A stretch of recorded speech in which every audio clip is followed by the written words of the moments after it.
Welcome to the spread option offensive scheme, made popular by the high-flying West Virginia Mountaineers under Rich Rodriguez, Urban Meyer's Florida Gators, and Chip Kelly's Oregon Ducks, among others.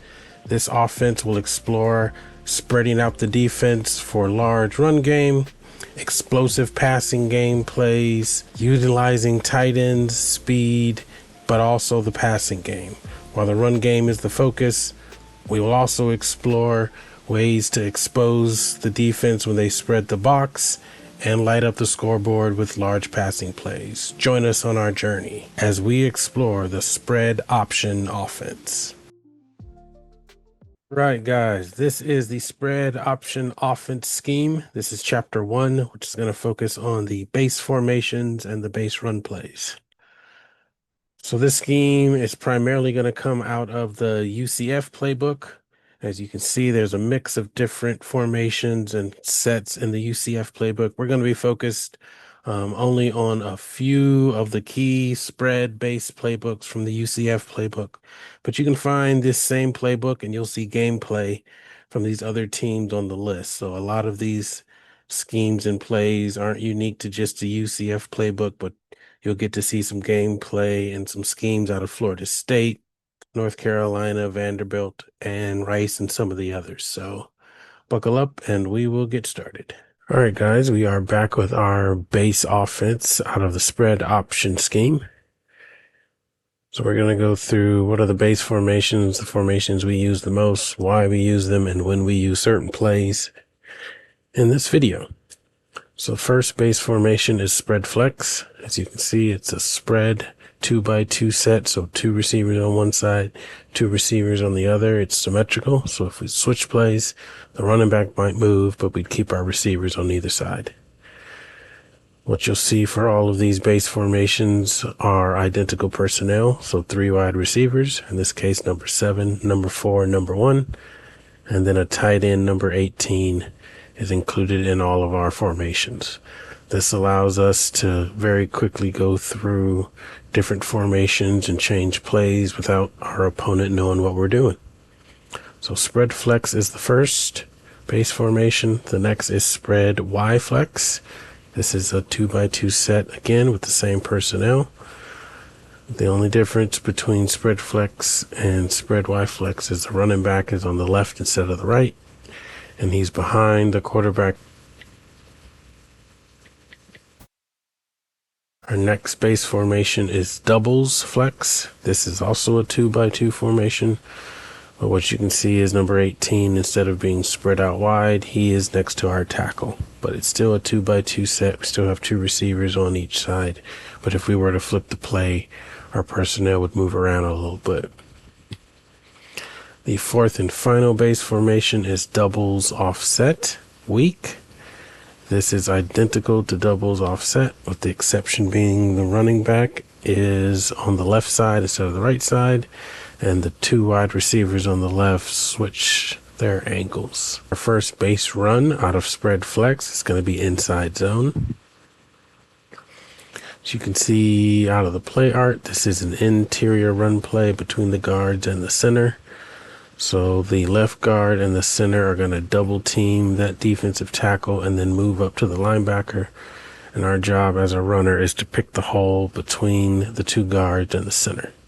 So we'll let this run through. And as you can see, we get a big run. Let's take a look on replay.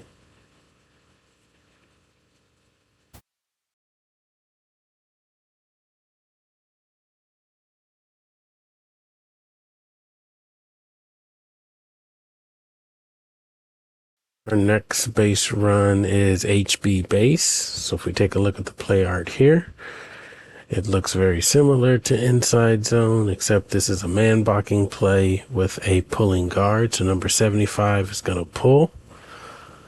Let's set this up where our linebackers would normally be. So that guard is going to pull, and our job is just to follow the guard up through the hole, get as many yards as we can.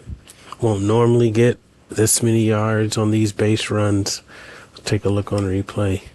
In this case, they blocked it really, really well. So you can see, follow that guard up through the hole.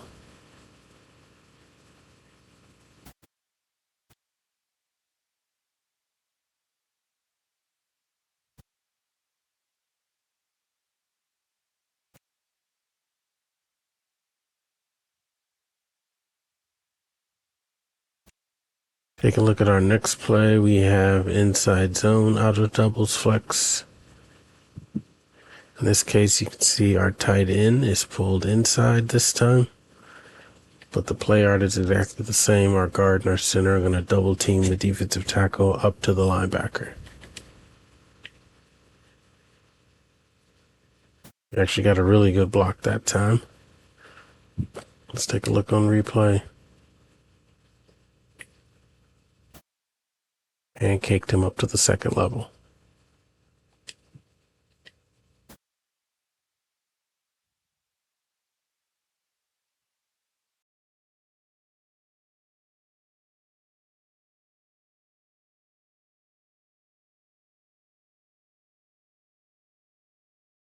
Out of doubles flex, we have HB base. So for this particular one, we're going to have motion by the wide receiver over, and then we're following our pulling guard up through the hole. Not a great job by me. Let's run that one more time.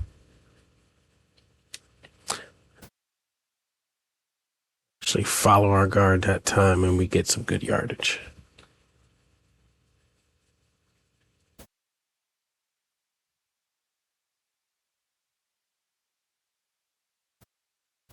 So when do we use each set in each formation?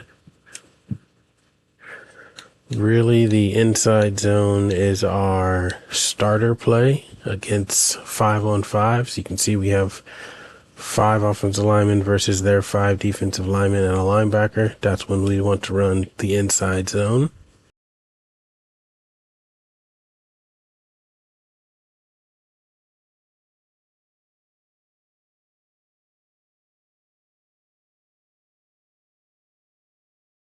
We'd want to use halfback base is when we're playing a user who likes to shoot the gap with his running back. What people like to do is move their linebacker back here, and then at the snap of the ball, just run up through the line and make a quick play on the ball. And so halfback base gives us an extra blocker that we can use to get up through the hole.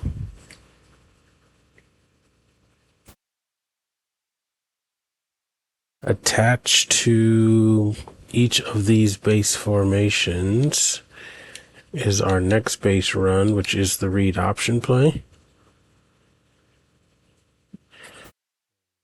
The option play works exactly like inside zone, except you can see the R over that defensive end. We are going to read that defensive end. So if he crashes down toward the ball or toward the center, we're going to hit A and keep it, and then run with our quarterback around the edge. If that defensive end stays home, which he's of course not doing right now, see if I can get one where he stays home. But in that case, we don't hit any buttons and we just hand it off to our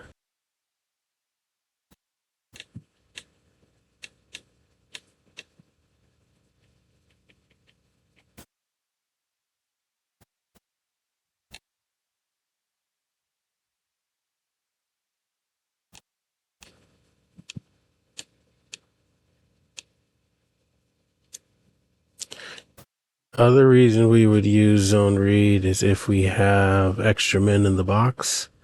So you can see in this case, we've got 7 men in the box, and instead of trying to block all those guys with our 5 blockers, we're going to read the defensive end, which gives us extra men at the line.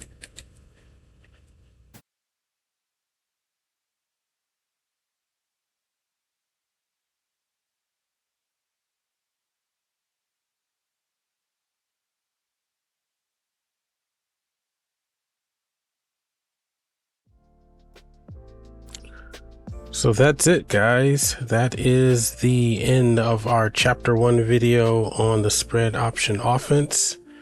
Please stick with us for remaining chapters. Chapter 2 is going to be on our constraint or our counter plays to what the defense is doing. So we'll have a lot of videos that go on to the rest of the offense. Thank you, guys.